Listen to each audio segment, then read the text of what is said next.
Sir anxiety और depression का लक्षण है।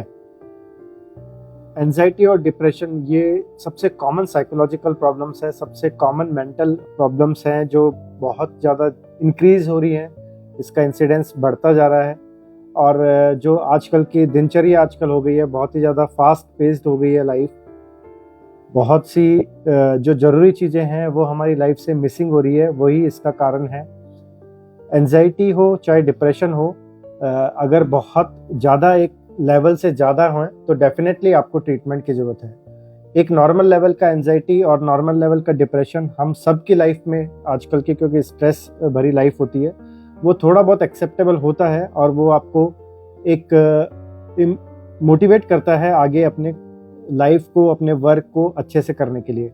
लेकिन अगर एक लेवल से ज़्यादा हो तो आपकी डे टू डे लाइफ जो है वो भी हैम्पर होती है, आपका वर्क जो है वो भी हैम्पर होता है, आपकी फैमिली लाइफ, आपकी पर्सनल लाइफ, सोशल लाइफ, ये सब में प्रॉब्लम आती है। तो अगर एक लेवल से ज़्यादा एंजाइटी, आपको छोटी छोटी बातों पे बहुत ज़्यादा घबराहट रहना, बहुत ज़्यादा ये फील करना कि मेरे साथ कुछ गलत होएगा या जो भी मैं चीज़ करने जा रहा हूँ उसमें कुछ ना कुछ प्रॉब्लम आएगी, एक फियर रहना, ये एंजाइटी के लक्षण जो होते हैं अगर बहुत ज़्यादा हो तो हमारी जो डेली एक्टिविटीज़ हैं वो हैम्पर होने लग जाती है। ऐसे केसेस में हमें डेफिनेटली मेडिकल हेल्प लेनी चाहिए, हमें कंसल्ट करना चाहिए किसी साइकेट्रिस्ट से। साइकेट्रिस्ट या साइकोलॉजिस्ट जो होते हैं वो आपकी सारी बात सुनेंगे, पहले जो भी आपके लक्षण हैं वो पूरी तरह से उनको विस्तार में सुनेंगे, डिटेल में, ताकि एग्जैक्ट डायग्नोसिस बन सके कि क्या प्रॉब्लम है, क्या एंजाइटी है, डिप्रेशन है, और या फिर कॉमनली कई बार को एग्जिस्ट भी करती हैं। डिप्रेशन वाले पेशेंट को थोड़ी एंजाइटी भी रह सकती है और एंजाइटी पेशेंट को डिप्रेशन भी साथ में को एग्जिस्ट कर सकता है। तो वो सारी बातें सुन के आपका डायग्नोसिस बनाएंगे और उसके बाद कुछ मेडिसिन ऐसी होती हैं जो डेफिनेटली एंजाइटी को कम करती हैं, और कुछ एंटी डिप्रेसेंट मेडिसिन भी आजकल काफ़ी ज़्यादा न्यूअर एंटी डिप्रेसेंट आ गए हैं जिनके साइड इफ़ेक्ट भी बहुत कम है, तो वो भी डेफिनेटली स्टार्ट कर सकते हैं। बट साथ में आपको साइकोथेरेपी, काउंसलिंग जिसे कहते हैं, वो भी बहुत ज़रूरी होती है इन केसेस में। तो वो भी आप साथ के साथ ले सकते हैं सेशंस साइकोथेरेपी के, ताकि इस एंजाइटी, डिप्रेशन या मेंटल इलनेस से आप पूरी तरह से ख़त्म कर सकें इसे और नॉर्मल लाइफ लीड कर सकें। सर आपसे मिलने हो तो क्या करें? मेरे से मिलना हो तो आप आ सकते हैं। हमारा हॉस्पिटल है बीकानेर में, बीकानेर राजस्थान में, Shri Krishna neuro spine hospital के नाम से है, जहाँ मेनली न्यूरो सर्जरीज होती हैं, बट दूसरे डिपार्टमेंट भी हैं जैसे कि gynaecology, IVF, general surgery, orthopaedics, ये सारे डिपार्टमेंट हैं। बट न्यूरो सर्जरी हमारा मेन जो है सर्जरीज स्पाइन और ब्रेन की होती है। आप कभी भी आ सकते हैं, 24/7 हमारा हॉस्पिटल आपके लिए है। कोई भी प्रॉब्लम हो तो डेफिनेटली आप आके डिस्कस कर सकते हैं, कंसल्ट कर सकते हैं। Medical treatment, surgical treatment, indoor facilities, cottages, ICU, everything we have got inside our hospital, so you can come and visit our hospital anytime. Good evening sir, cervical में proper treatment क्या है, medicine और surgery? Very good question विकास जी, आपने बहुत अच्छा question पूछा है। Cervical की प्रॉब्लम क्योंकि कॉमन भी है, बहुत कॉमनली पेशेंट्स आते हैं गर्दन दर्द लेके, या फिर गर्दन का जो दर्द होता है वो रेडिएट करता है पीछे, स्कैपुलर रीजन जो हमारा पीछे की जो ये हड्डी है यहाँ पे रेडिएट करता है, आर्म्स में रेडिएट करता है। बहुत कॉमन एक सिनेरियो है और इस पे एक हमने वीडियो भी बनाया था कि सर्वाइकल रेडिकुलोपैथी कई बार लेफ्ट साइड में जब रेडिएट करता है पेन उसका, तो चेस्ट में आ जाता है और कार्डिक प्रॉब्लम हम समझने लग जाते हैं कि सीने का दर्द है तो कार्डिक प्रॉब्लम ना हो। तो बहुत कॉमनली कार्डियोलॉजिस्ट भी मेरे पास पेशेंट रेफर करते हैं सर्वाइकल रेडिकुलोपैथी के, क्योंकि जब लेफ्ट साइड में पेन होता है, लेफ्ट चेस्ट वॉल में, छाती में, लेफ्ट साइड में या लेफ्ट आर्म में, हाथ में दर्द जाता है, तो हमेशा यही ख्याल आता है कि कहीं कार्डिक प्रॉब्लम तो नहीं है। और जब कार्डियोलॉजिस्ट पूरा एवेल्यूशन कर लेते हैं, ECG, TMT, इको, ये सब इन्वेस्टिगेशंस बिल्कुल नॉर्मल आती हैं, तो सब दूसरा जो सबसे कॉमन कारण होता है वो सर्वाइकल रेडिकुलोपैथी का होता है। सर्वाइकल रेडिकुलोपैथी का मतलब है सर्वाइकल स्पाइन, हमारी जो गर्दन की रीढ़ की हड्डी है, वहाँ पे अगर कोई प्रॉब्लम है, डिस्क प्रॉब्लम है, क्योंकि सबसे कॉमन डिस्क प्रॉब्लम ही होती है, वो अगर नस को दबाती है तो उस नस का दर्द रेडिएट करता है गर्दन से लेके शोल्डर रीजन, आर्म्स में, चाहे लेफ्ट साइड हो चाहे राइट साइड हो, एंटीरियर चेस्ट वॉल में भी रेडिएट कर सकता है और पीछे की तरफ भी रेडिएट कर सकता है डॉर्सल रीजन में। तो अगर इस तरह के लक्षण हैं तो हम इसको कहते हैं सर्वाइकल रेडिकुलोपैथी। इसके अलावा सर्वाइकल स्पॉन्डाइलिसिस जो है वो टर्म यूज करते हैं जब सर्वाइकल स्पाइन में चेंजेस आने लग जाते हैं, डीजनरेटिव चेंजेस, एज के साथ में वहाँ पे हड्डी बढ़ना जिसे हम आम भाषा में कहते हैं, ऑस्टियोफाइट बनना, ये सब प्रॉब्लम आती है। तब हमें गर्दन दर्द और इस तरह का दर्द, रेडिएटिंग पेन हाथों में, ये सब रह सकता है, या झुंझुनाहट रह सकती है उंगलियों में, हाथों में। हमारी ग्रिप जो है उसमें कमजोरी आ सकती है, पकड़ने में जो क्षमता है वो कम हो सकती है, और या फिर चलने में दिक्कत आ सकती है। अगर प्रॉब्लम बढ़ गई है और स्पाइनल कॉर्ड पे दबाव बढ़ गया है तो चलने में दिक्कत आ सकती है। तो ये सारी प्रॉब्लम सर्वाइकल के साथ रह सकती है। इसके अलावा हेडेक रह सकता है जिसे हम सर्वाइकोजेनिक हेडेक कहते हैं। ज़्यादातर सर्वाइकोजेनिक हेडेक पीछे वाला जो सिर है, पीछे वाले हिस्से में ज़्यादा रहता है। इसके अलावा वर्टाइगो यानी चक्कर आना भी रह सकता है। हालांकि ये इतना कॉमन नहीं है। एक बहुत बड़ा मिथ है कि जैसे ही चक्कर की प्रॉब्लम आती है तो हम उसको सर्वाइकल से लिंक कर देते हैं, पर ये सही नहीं है। वर्टाइगो एक अपने आप में अलग सिम्टम है जो बहुत से कारण से हो सकता है, सर्वाइकल भी उसमें से एक कारण है।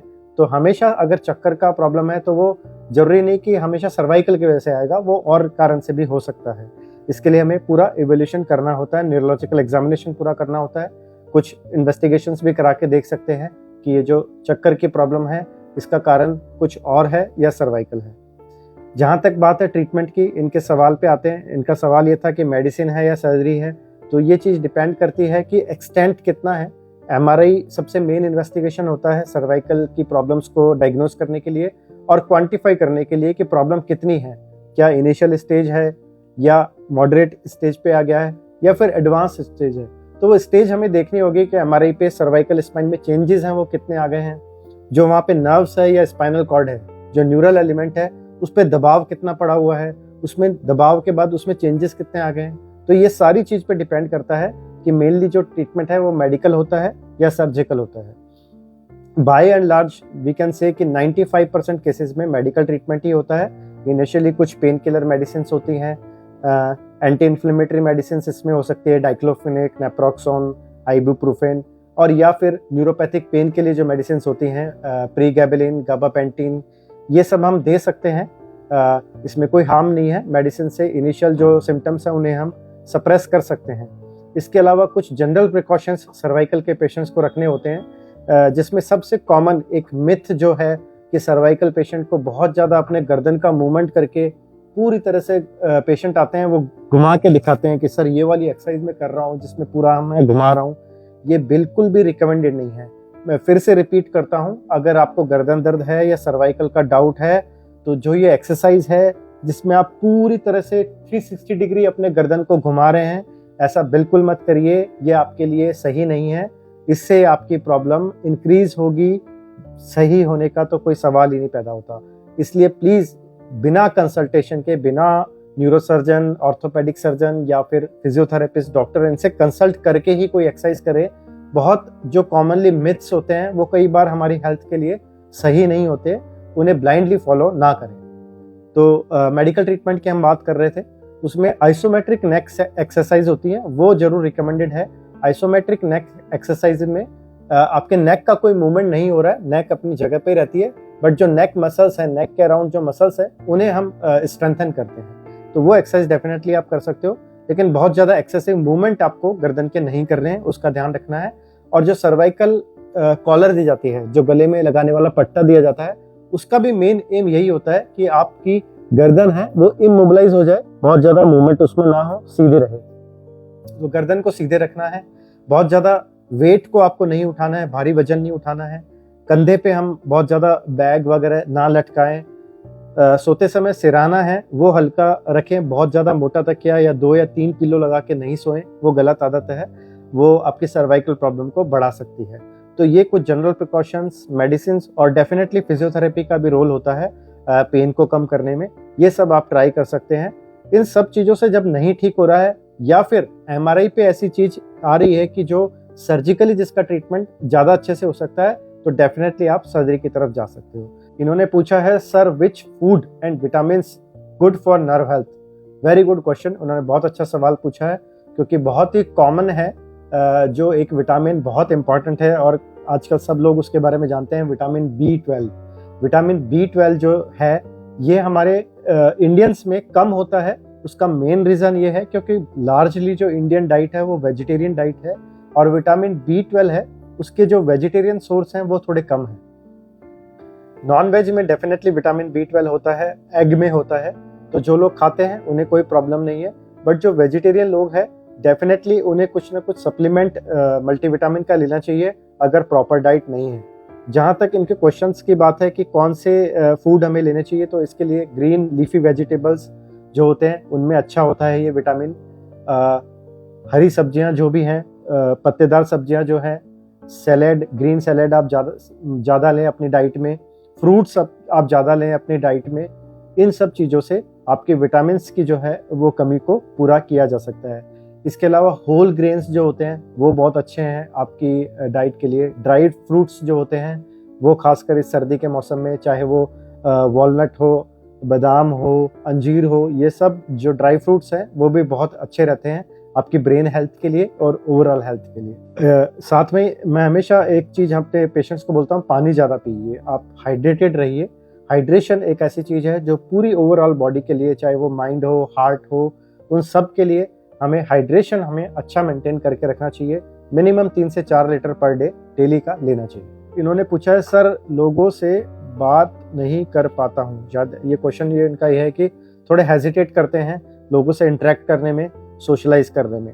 इसके दो मैं आंसर देना चाहूँगा। नंबर 1, हो सकता है आपकी पर्सनैलिटी ऐसी हो, क्योंकि पर्सनैलिटी वाइज हम डिवाइड करते हैं लोगों को, या तो कुछ लोग होते हैं जो इंट्रोवर्ट्स होते हैं और कुछ जो होते हैं वो एक्सट्रोवर्ट्स होते हैं।